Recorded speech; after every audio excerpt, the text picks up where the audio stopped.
घर में अशांति ज्यादा हो, रोग बीमारी ज्यादा घेर रही हो, माँ आद्यशक्ति जगदम्बा के दरवाजे के द्वारपाल भी हैं, राधा रानी के दरवाजे के भी द्वारपाल हैं, भगवान कृष्ण के दरवाजे के भी द्वारपाल हैं। तो द्वारपाल का मतलब ये नहीं होता कि तुमने किसी को पैसा देकर दरवाजे पे खड़ा कर दिया हो कि यहाँ खड़े रहना दोनों, 5,000 रुपये महीना तुमको देंगे, 5 इधर वाले को 5,000 इसको देंगे, और ऐसा तलवार लेकर डंडा लेकर खड़े रहना हो, बंदूक लेकर। तो इसका मतलब केवल ये नहीं होता कि तुमने द्वारपाल खड़ा कर दिया तो द्वारपाल का मतलब अच्छे से समझना कि द्वारपाल किसको कहा गया। द्वारपाल तुम किसी को पैसा देकर खड़ा करो वो द्वारपाल नहीं है, किसी को धन देकर खड़ा करो वो द्वारपाल नहीं है। द्वारपाल का मतलब ये होता है कि जिस दरवाजे से आप प्रवेश करे हैं उस दरवाजे पर जो 2 फाटक होते हैं, उस दरवाजे पर जो 2 चौखटें होती हैं, उस चौखट के भाग को ही द्वारपाल कह दिया गया। और वहां पर ऐसा कोई संसार का मानव नहीं है जिस संसार के मानव के दरवाजे पर कोई ना कोई द्वारपाल ना हो। प्रत्येक मनुष्य के घर पर अगर चौखट लगी है तो चौखट पर द्वारपाल हैं। ये जो पत्थर की जो चौखट होती है ना, ध्यान दीजिएगा, बहुत थोड़ा सा लगेगा लोगों को कि महाराज जी आप बोल रहे हैं, पर वास्तुशास्त्र के अनुसार अगर आप अच्छे से वास्तुशास्त्र को पढ़ेंगे, निकालेंगे, उसका स्मरण करेंगे तो आपको ज्ञात होगा कि लकड़ी की जो चौखट होती है उसमें द्वारपाल का महत्व होता है। पत्थर की पेलरिंग कराकर जो चौखट तैयार करी जाती है उसमें द्वारपाल का भाव समाप्त हो जाता है।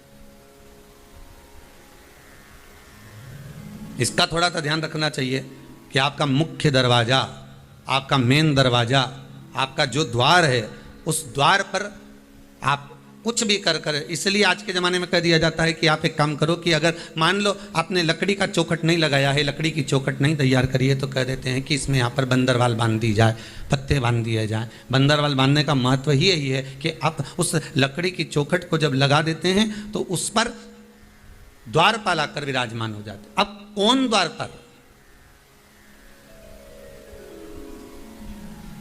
कौन द्वारपाल विराजमान? तो कहा ये द्वारपाल दिखते नहीं है, ये दरवाजे के द्वारपाल दिखेंगे नहीं। हिंदू धर्म में पहले नियम था, हमने तो महाराष्ट्र में आज भी देखा है, गुजरात में भी देखा है। पहले हिंदू धर्म में नियम था, थोड़ा थोड़ा हमारे मध्य प्रदेश में भी हमको देखने को मिलता है, छत्तीसगढ़ में भी मिलता है, आधिकाधिक उत्तराखंड में भी प्राप्त होता है, साउथ में भी देखने को मिलता है, कहीं कहीं पर थोड़ा थोड़ा देखने को मिलता है कि प्रतिदिन घर की माताएं घर के दरवाजे के बाहर जाकर पानी को छींटती हैं और थोड़े से आटे को लेकर, रंगोली को लेकर दरवाजे के सामने बना देती हैं। किसके लिए बना रही हैं वो दरवाजे पर रंगोली, वो दरवाजे पर सुंदरता किसके लिए कर रही हैं? वो किसके लिए इंतजार कर रही, किसकी बाट जो रही, किसके लिए प्रतीक्षा कर रही? कोई दूसरा नहीं, अतिथि देवो, अर्थात दरवाजे पर जो चौखट बनी हुई है, दरवाजे पर जो द्वारपाल विराजमान है, वो द्वारपाल कौन है? तो कहा वो दिखते नहीं, वो नटक। शिव महापुराण की कथा चल रही है, इसमें मधुता का भाव कहा गया। कभी कभी निवेदन करूंगा, एक थोड़ा सा भाव व्यक्त करूंगा। मान लो घर में अशांति ज्यादा हो, रोग बीमारी ज्यादा घेर रही हो, तो शंकर पर थोड़ा सा शहद चढ़ाकर आप जब पूजन करते हो, जल चढ़ाते हो, अनुष्ठान करते हो, अभिषेक करते हो, जब शिव जी का पूजन करें, जब शहद चढ़ाएं तो उसमें से जरा सा शहद एक चम्मच में रख लें। वो चौखट पर लगा देने पर बीमारी, रोग, अशांति सब समाप्त हो जाता है। घर में सुख बढ़ना प्रारंभ हो जाता है, समृद्धि बढ़ना प्रारंभ। मधुता में सुख भी, शहद में सुखता भी। भगवान को जो समर्पित किया गया, एक एक पुष्प भगवान शंकर को जो दिया गया है, एक एक भाग जो शिव को दिया गया, वो साधारण नहीं है। शंकर के पास जो भी चीज रखी है सब वीआईपी है। गले में देख लो नाग बासुकी है, कानों में बिच्छू, हाथ में त्रिशूल, सब उसके पास में भी है। कोई चीज ऐसी भगवान शिव को जो हम समर्पित कर रहे हैं मधु, तो वो किस चीज के लिए समर्पित होता है? 4 चीजें हैं भगवान शंकर को मधु क्यों चढ़ाया जाता है। पहला, रोग के निवारण के लिए। दूसरा, शरीर की जो नाड़ियां हैं जो चोक हो जाती हैं, ब्लड को रोक देती हैं जाने के लिए, उसके लिए भी शिव को शहद चढ़ाया जाता है। तीसरा, नयनों को शिव के चरणारविंद में स्थिर करने के लिए, नयन रोग का निवारण करने के लिए भी शिव को शहद चढ़ाया जाता है। चौथा,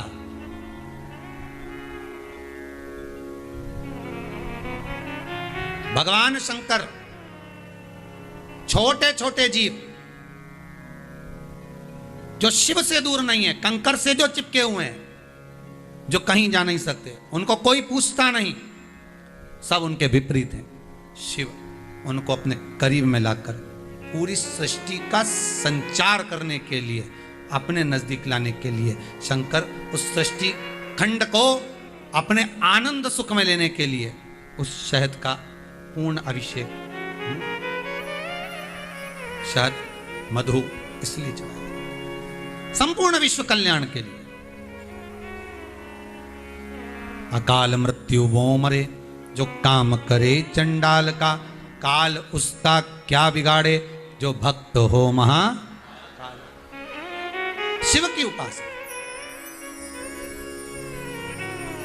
अरे भाई, यहां तक संवाद है, यहां तक वर्णन किया जाता है कि बच्चा जन्म लेता है, जन्म लेने के बाद वो लिंगायत संप्रदाय में पहले भी कहा, आज फिर कहते हैं, अपन अपने घर में रुद्राक्ष की माला पहनते हैं, तुलसी की माला पहनते हैं, पर जो शिवलिंग की लिंगायत जो संप्रदाय है, जो केवल शिवलिंग की आराधना करती है, इसके सिवाय किसी की आराधना, लिंगायत संप्रदाय के अंतर्गत वो लोग रुद्राक्ष और ये सब चीज अलग बात, वो एक डिब्बी के अंदर, चांदी की डिब्बी में शिवलिंग रखते हैं, शिवलिंग को पैक कर कर अपने गले में धारण करते हैं। लिंगायत संप्रदाय में, कि बड़ी भारी संप्रदाय में, लिंगायत संप्रदाय के किसी संप्रदाय जिसके अंतर्गत जन्म लिया बच्चा यदि गुरु मंत्र नहीं लेता तो मां उस बच्चे को दूध तक नहीं पिलाती जब तक गुरु मंत्र नहीं होता। शंकर के उपासक ऐसे भी, फिर गुरु जी को बुलाया जाता है, उसके कानों में शिव मंत्र दिया जाता है, शंकर का मंत्र देकर फिर उसको मां दूध पिलाती कि ये शिव का हो गया, अब मेरा नहीं शंकर का है। अब रोग होगा तो शिव देखेगा, बीमार होगा शंकर देखेगा, कुछ भी तकलीफ होगी शिव जाने, हमने इसको शंकर को दे दिया, मंत्र हो गया। मतलब स्कूल में एडमिशन हो गया, स्कूल में एडमिशन हो गया, मंत्र।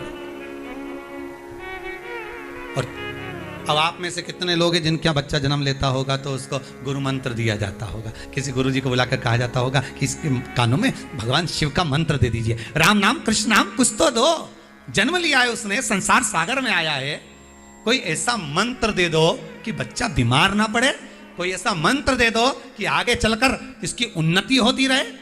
तो वो जन्म के समय पर जो दिया गया मंत्र है लिंगायत संप्रदाय में, शिव का स्मरण। और मेरी माताओं से निवेदन है, आपके यहाँ कोई बच्चा जब जन्म ले, कोई अगर गुरु ना आ सके, कोई संत ना आ सके, तो मेरी माताओं से निवेदन है, आप भी उस बच्चे की पहली गुरु हो, आप भी अपने बच्चे के कान में कम से कम ओम नमः शिवाय, श्री शिवाय नमस्तुभ्यं, राम कृष्ण कह तो सकते हो। और भगवान शिव का शिवलिंग है, ऊपर जो पानी लेकर बैठा है, साथ में जो जल गिर रहा है, बेलपत्री गिर रही है, उससे शिव का अभिषेक हो रहा है, बांध नहीं है उसको। अच्छा, जल तो चढ़ गया, जल समर्पित भी हो गया, बेलपत्री का वृक्ष था, बेलपत्री नीचे गिर रही थी, वो भी शिव को मिल गई, वो भी भगवान शंकर को प्राप्त हो गई। पर एक भाव उसी बेलपत्र के वृक्ष पर, आप कभी अगर बेलपत्री को पाते हैं, बेलपत्री को अगर आपने खाया है, आपने स्मरण किया होगा, तो बेलपत्री को जब आप खाते हैं रोग मुक्ति के लिए, तो उसको जब छोटी सी बेलपत्र को चबा चबा कर खाते हैं तो शुरू में तौरी लगती है, उसके बाद थोड़ा सा मिठासपन लगता है, फिर जीवान पर छारपन लगता है थोड़ा। बेलपत्र का जब वृक्ष है, उसकी जो पत्ती गिर रही है, उस पत्ती के साथ में कुछ रस तत्व भी शिव को समर्पित हो रहा है, वही रस तत्व, उसी को बेलपत्री की पत्ती के ही रस तत्व को मधु कहा गया, वो रस तत्व जो भगवान शंकर को समर्पित हो रहा है। भगवान शिव जिसको ग्रहण कर रहा है, धारण कर रहा है। मधु की महत्वता को बहुत ध्यान दीजिएगा। किस किस चीज के लिए मधु चढ़ता है शिव जी पर? शंकर को अगर अपन शहद चढ़ाते हैं तो किस चीज के लिए चढ़ता है, किस तारे के लिए चढ़ता है? के माता पिता देख रहे हैं। तो जो जन्म के समय पर अन्नप्राशन जब कराया था, मुख में पहली बार अन्न दिया था, उस अन्नप्राशन के समय पर शंकर पर चढ़ा हुआ शहद का थोड़ा सा भाग अगर मधु का लगा देते तो माता पिता के चरण छोड़कर बेटा कुछ खाता ही नहीं, जाता ही नहीं, फिर चुपचाप से जेब में भर के कमरे में नहीं ले जाता। खिलाना तो था, वो तो खिलाए।